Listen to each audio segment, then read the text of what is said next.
When did you first meet Gopesh Maharaj, and what were your initial impressions? I met him probably in 1943 when I was still a student. I was going to see my eldest brother in Mussoorie Hills, and on the way I went to Rishikesh and also Kishanpur. While going, I met him in Tulasi Mutt. That is a house of the Ramakrishna followers in Rishikesh. Then I went to Kishanpur. Above that was Swami Jagadanandaji staying in Barluganj with Atulanandaji. So that is the first time I saw them. Then, of course, I also met him in Madras. But before Madras, he first came when I joined the Belul Math Vrindavan College. Once she was coming to walking, and I went. I saluted, and he recognized and asked me, "How are you? Have you gained weight or lost?" I told him, "First I gained weight, now I have lost whatever I gained." "Oh, that's all right. Gaining weight is the sign of your mental peace, that you are happy to join. But later you lost because of pressure of work. That is all right." So he was happy that I felt happy to join. That was his study. Again I went to Madras. He also came and stayed with us for 6 months. Shall we go on? What were your impressions of him? See, we were already exposed to the idea that he was a great soul. And then secondly, he was a friend of my father. My father was a singer, and in Sylhet, Brahmajnani, Gopesh Maharaj and others were there. And because Brahmajnani himself was a big singer, well-known singer, he had more attention there also. Later, of course, my father went to Shillong, where also there was a group of ashrama that became Shillong ashrama. Anyhow, Gopesh Maharaj once in a while would tell about my father also. Anyhow, when I was in Madras, I remember 2 or 3 instances were very beautiful. Once I went around South India from house to house, and in one house, the lady of the house told me, when I eating, I had the habit of mixing things and eating. So whether the sadhu should not have good food, was that the reason that I was mixing things? And then following a Vedantic idea, practicing samarasa, there is one taste, no variety of tastes. Anyhow, then Gopesh Maharaj came, and Madras style was to serve everything in the beginning and then repeat every item later. So my habit was again mixing up, unconsciously. Gopesh Maharaj noticed it. And he said, "Bah, you have a very good habit." He thought it's a monastic habit, not good habit in the normal sense. There's a monastic candidate, you are not too anxious about the taste and this and that. And of course I was happy, you see.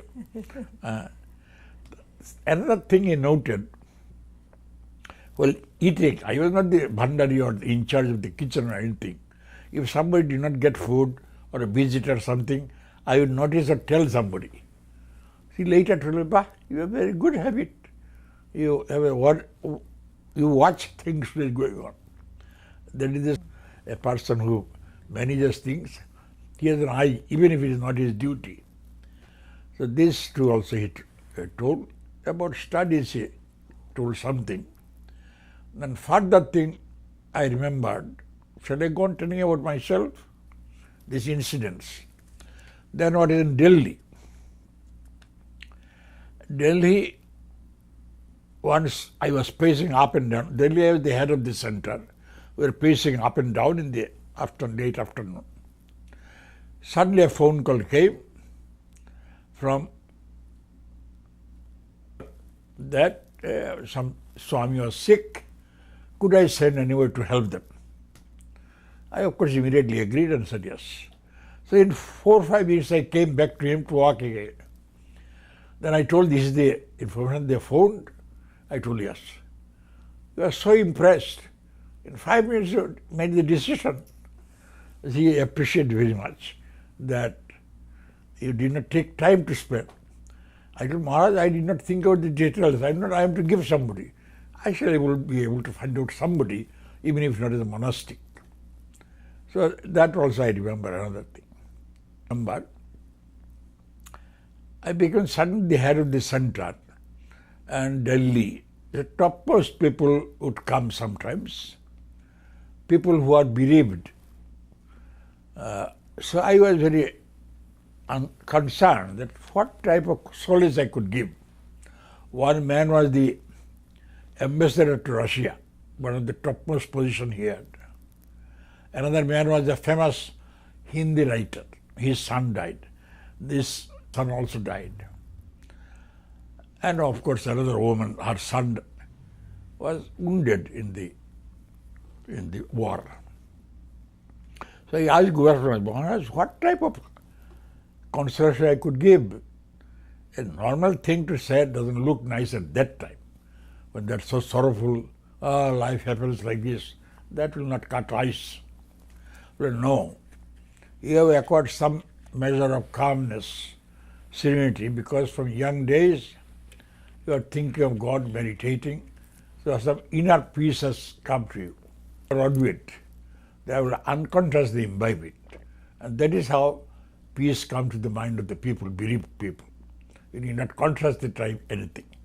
So that gave me great courage, great strength, that I need not anything, my life itself probably will tell them. So these are some of the incidents. And of course later from Delhi every now and then I used to go to him and of course ask questions and all that. How would you describe your relationship with Gopesh Maharaj, and did it change over the years? Relation, first of course I have a Brahmajnani, young Brahmajnani, and he was very, but then of course I was conscious that he was also my father's friend. So one type of affection, love developed. And he of course always affection not merely for me, but many other sadhus who felt. I think those who progress spiritually, because they are very sattvic by temperament, they exude a general type of love, even for others. And for me, he was a little special connected from his young days, friend's son. Naturally, he felt a little more close. So that is the normal relationship. As day by day, of course, I felt more and more close to him. And in Delhi, when I was the head of the center, I had not too many people to take advice, but he was the person from whom I took advice. Yeah, I used to go now and then to that place. Then I tried to bring him to Delhi. He said, not yet. So after a year or a year and a half, then he came. He told, now it is really your center. At that time you are a new and guest, that way. So like this in crucial moments, he was a very brilliant man, many people told, very highly educated. In fact, from his reminiscences of Swami Swahananda, we come to know. His high school? High school. But he became devoted to Swami Swahananda. First he joined their group. Swahananda started a revolutionary group, do some work, and they belonged to the same area, Dulali. Yes. Began to come, and he studied under Gopesh Maharaj. Gopesh Maharaj was a school teacher later, so he used to teach him everything. And later he became quite a great scholar in certain areas, Gopesh Maharaj, though no formal education.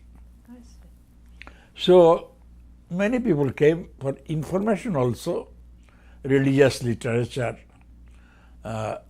much information knew, Sanskrit, then intimate type of Vaishnavite religious teachings and all that.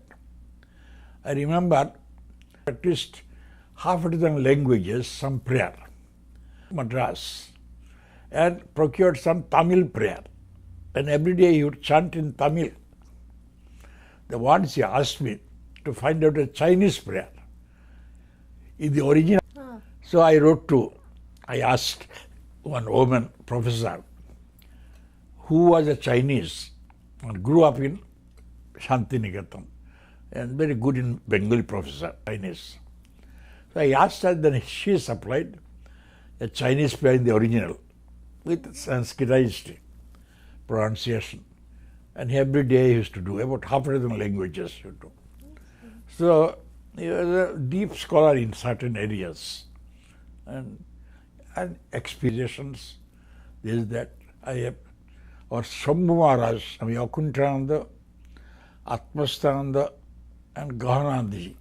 These three, they are big people of Ramakrishna Mission at that time. Second to the other topmost. All of them are impressed that the way he was asking questions and the way he was giving suggestions and insight into things. I remember in my case, he told me the story of being in Khetri, very austere place. Nobody was there. The house was, an old palace was given by the Maharaja's descendant to Ramakrishna Mission. And I was the absentee president of that center. Ranganathan was first, then I. So, but nobody was there. Some local people managed a dispensary and all that. He himself stayed there for a year or more, 1.5 years probably. No food, nothing he had to procure. Then he told me, it's a very austere place, ordinary people cannot stay. But if you want to give somebody there, do one thing. Now, Prabhu Maharaj, the General Secretary, is coming here, and you will take him around. You persuade him to go and see that place. His explanation was, if he sees this place, then he will have some feeling about the place because it is a part of his organization. He is the General Secretary. And strangely, I took him, in 6 months he allotted somebody. Bimalda, one Swami was there, Bishop Vedanta. His farsightedness, the way he told me, explained exactly it happened. That way, he had a very great insight into things. That brings me to the question, since you mentioned it, those of us who had the good fortune to meet and speak with Gopesh Maharaj recall his sharp mind and penetrating insight. And I'd like you to elaborate a little bit on that. I'm sure there are many others. You say, he had some opinion about the future of the organization. He, of course, quoted Brahmajnani, but it was his opinion also. And there's the idea, and he supports it, that a major district town like Sylhet should have the main monastery where many sadhus will stay. And they will not keep anybody who are not of that temperament. He said, always keeps less number of people, but those who are attuned to the idea. And public service he kept in a few miles away, so that nothing in the compound at one time. And he said, now and then, Brahmajnani's idea was there, and he supported it, that they will go around the country on the area to encourage people, preach, talk, stay with people, teach them singing, like that, preaching work. And whenever there is any trouble, like famine, flood, this, that, go and organize the work and then leave it to the householders. Having permanent work for the sadhus. Their major work is meditation and studies and dissemination of ideas. That was the idea. But now and then they'll go and organize things, pioneering work. Therefore, that all the downstarts are necessary. And then give it to the householders, who are often more efficient in work. Secondly, this is their lifestyle, whereas our lifestyle is sadhan, bhajan, that idea. I see. Swamiji, could you tell us what is a Brahmajnani And do you believe that Gopesh Maharaj was one? A Brahmajnani, premise on these books I was reading, his point is, who knows about Brahman or his real nature of the Atma.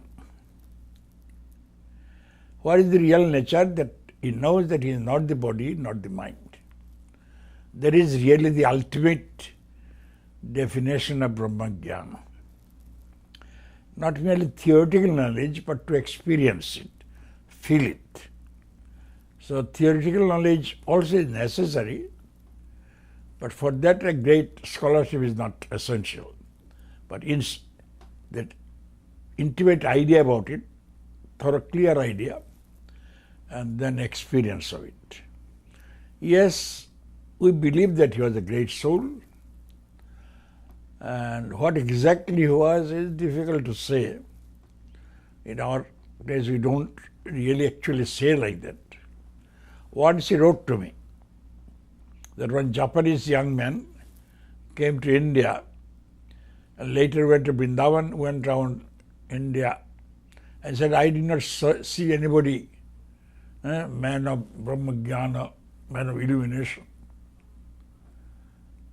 And then I wrote back to him, Maharaj, if you people don't tell even such cases, how people will know?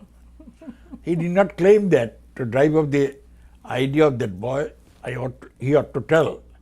He was stressing that all of you must try to have realization. That is what people want. They don't want scholarship or big organization, big work. They want man of illumination. I charged him, why do you, if you don't, people don't tell it. But in our circle, it is not the style to tell, that is the problem. And once he sent me a book on bhakti, very intimate type of bhakti feeling. Quite a tough book, very deep type of experience in bhakti. He thought that I may be fit for it, you see. Then he told me, bhakti is not incompatible with jnana.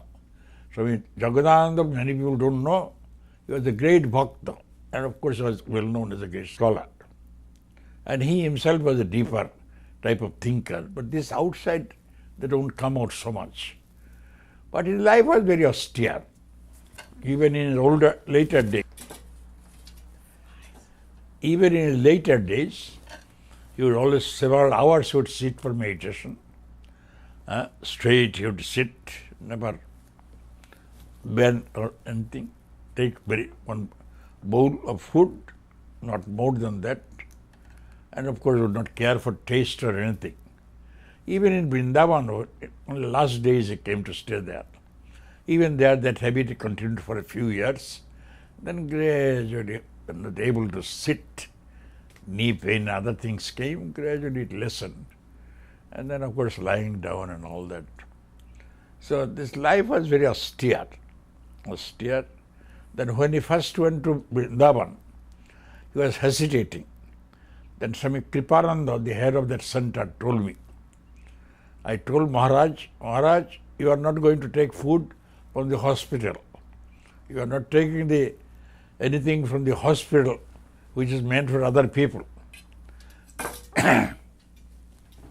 You are taking food from the mutt. Some people have given me money to feed old sadhus. So he was happy that he was not taking a food from the patients. Another type, mutt and mission, two ideas.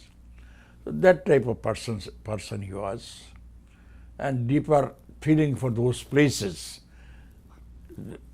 Krishna and Radha, all these places he had special meaning in different contexts to talk about them.